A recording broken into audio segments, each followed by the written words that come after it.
다시 읽는 고사성어 58번째 시간입니다. 이번 시간은 가렴주구라는 말을 한번 살펴보겠습니다. 우리가 자주 사실 얘기하고 하는데 글자 그대로 뜻을 아는 것은 별로 쉽지 않습니다. 전체 뜻은 알아요. 대략 아는데 글자 그대로 왜 이렇게 쓰느냐 하는 것은 한자 모르는 요즘은 참 쉽지 않습니다. 우리가 한자 한자 한번 따져보겠습니다. 가렴주구, 가는 맵다, 그리고 아주 가혹하다, 예, 뭐 그런 뜻이에요. 가, 맵다. 그리고 렴은 거두어 드린다, 거두어 드린다. 렴. 주는 벤다는 뜻이에요. 벤다. 구는 이제 구한다 이렇게 되겠죠. 자, 그러면 가렴은 아주 맵게 거두어 드린다, 아주 심하게 거두어 드린다. 그리고 주구는 배면서 구해 드린다.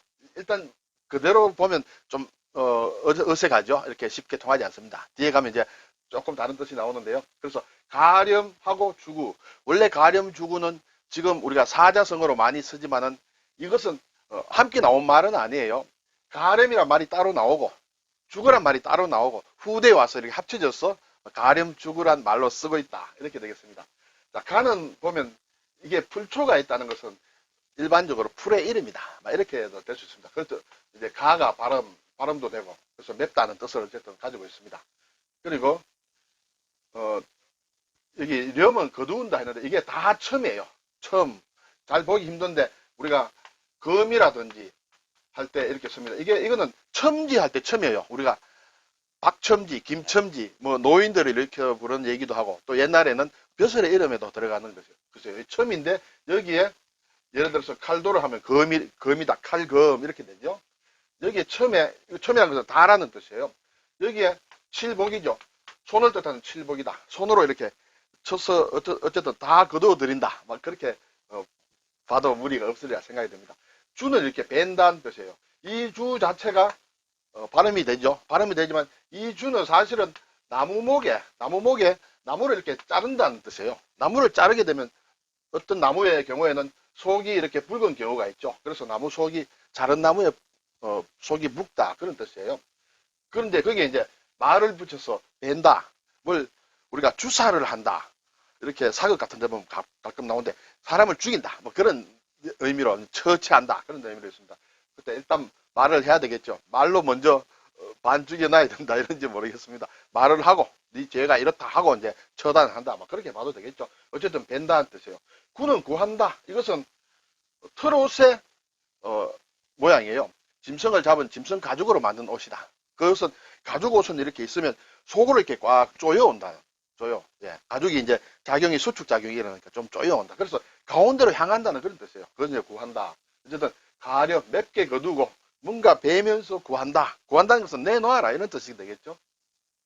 그래서 사전을 보면 무슨 가혹하게, 가는 가혹하다 뜻이에요. 가혹하게 거두어 드린다. 무엇을? 세금을 거두고 또는 베고 백성들을 베고 재물을 구해간다. 벨 듯이 하면서 혼을 내주면서 이렇게 내놔 이렇게 거두어 간다 이렇게 되겠죠. 그래서 그것을 억지로 빼앗는다는 뜻이에요. 가렴주구는 일반적으로는 백성의 사정을 무시하고 지금은 국민의 사정을 무시하고 일방적으로 무리하게 세금을 거두는 일이다. 요즘도 보면 지금 가렴주구란 말이 가끔 나와요. 왜냐하면 지금 상태가 부동산 보유세나 양도세나 이런 세금이 막 오르고 또 여러 가지 세금들이 많이 오른다. 그래서 가렴주구다 이렇게 얘기를 하는데 우리는 여기에서는 시사적인 것을 일단 제쳐두고 이런 말들이 나오니까 말이 본래 무슨 뜻인가 그것을 구하는 게 저의 시간입니다. 자, 가렴주구로 백성을 도탄에 빠뜨린다 이런 예문이 제가 가진 사전에 나오고 있습니다. 자, 그런데 여기 보면 원래 이런 말이 있어요. 더할 가자가 있습니다. 더할 가에 가렴이라는 게 있어요. 렴은 거두어 드린다. 이것은 더 거두어 드린다는 얘기예요. 조세 따위를 원래 정한 액수보다 더 거두어 드리는 것을 가렴, 추가로 거두어 드린다. 더해서 거두어 드린다. 근데 이것이 더 발전해가, 글자는 물론 다르지만 가혹하게 거두어 드린다. 조금 더 거두어 가는 것이 아니라 가혹하게 더 거두어 가는 것이 이제 우리가 지금 가렴주구의 가렴이다. 이렇게 되겠습니다. 자, 앞에서 제가 가렴과 주구는 원래 각각 동떨어진 낱말이에요. 각각 달리 생긴 낱말인데 지금 합쳐서 이제 성어를 만드는데 가렴이라는 말은 어디서 나오느냐? 구당서에 나온다.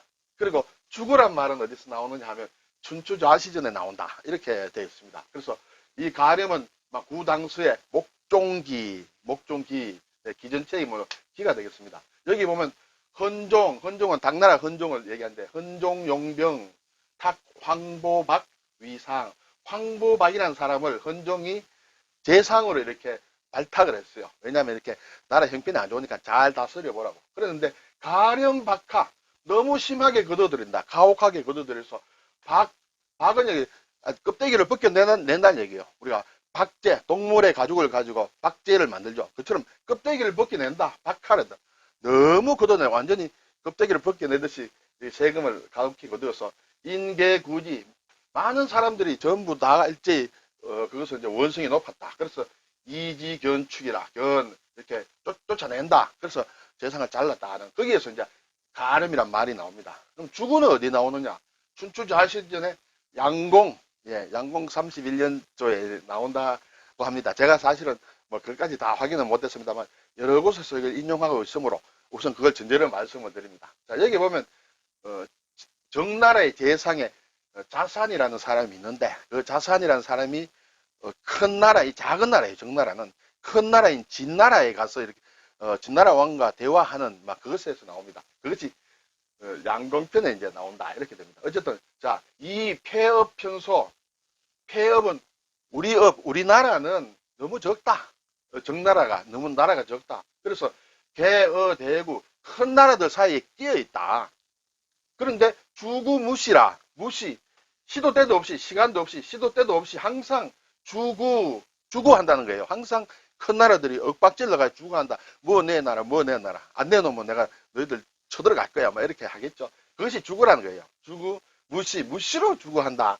그래서 시의 불감연급. 그래서 지금 우리가 편안하게 살 수가 없는 그런 상황이다라는 것을 이제 얘기하는 가운데 나오는데, 이 스토리가 사실 좀 길어요. 길어서 제가 생략을 하겠습니다만, 어쨌든 가렴과 죽으라는 말이 이렇게 따로 책에 나오는데, 이게 후대에 이제 가렴 죽으란 말로 된다 이렇게 되겠습니다. 결국 가렴이라는 것은 결국은 그 나라 백성들의 세금을 많이 뺏는 것이고, 죽으란 것은 큰 나라가 작은 나라를 윽박질러서 뭔가 공물을 바치게 하는, 사실은 최초의 출전을 보면 막 그런 뜻입니다만, 지금은 아울러서 백성들에게 세금을 가혹하게 뺏는 것을 얘기한다 이렇게 되겠죠. 그러면 이제 여기 주라는 것은 벨주에 구한다. 어쨌든 내지 않으면 베겠다는 뭐 그런 뜻이 되겠죠. 예, 그래서 가혹하게 가져간다, 뺏어간다 이렇게 되겠습니다. 자, 이것과 비슷한 말이 우리가 가정맹어호라 이런 얘기를 가끔 듣습니다. 가혹한 정치라는 것 중에 가장 가혹한 게, 물론 여러 가지 자유도 포함이 되겠지만은 기본적으로는 세금을 어느 정도 나라에서 가져가느냐 하는 게 가혹하다 아니다의 기준이 많이 되겠죠. 그래서 가혹한 정치는 맹하다, 맹은 사납다, 더 무섭다 그런 뜻이죠. 보다 호랑이보다 더 무섭다. 가혹한 정치는 호랑이보다 더 무섭다는 그런 것이에요. 그래서 혹독한 정치의 폐해가 큰 것을 이르는 말이다 이렇게 되겠습니다. 이것은 이제 얘기에 나오는데, 우리가 가끔 아마 한 번씩은 들어보셨을 거예요. 공자님이 제자들과 태산 앞을 지나는데 어느 산골짜기에 가니까 어떤 여인의 울음소리가 들렸다. 그래서 제자에게 가서 어찌된 영문인지 한번 알아보라 이러니까 그 여인이 하는 말이, 수년 전에 자기 시아버지가 호랑이에게 물려 죽었다 이거예요. 그리고 몇 년 전에 또 우리 남편이 호랑이에게 물려 죽었다.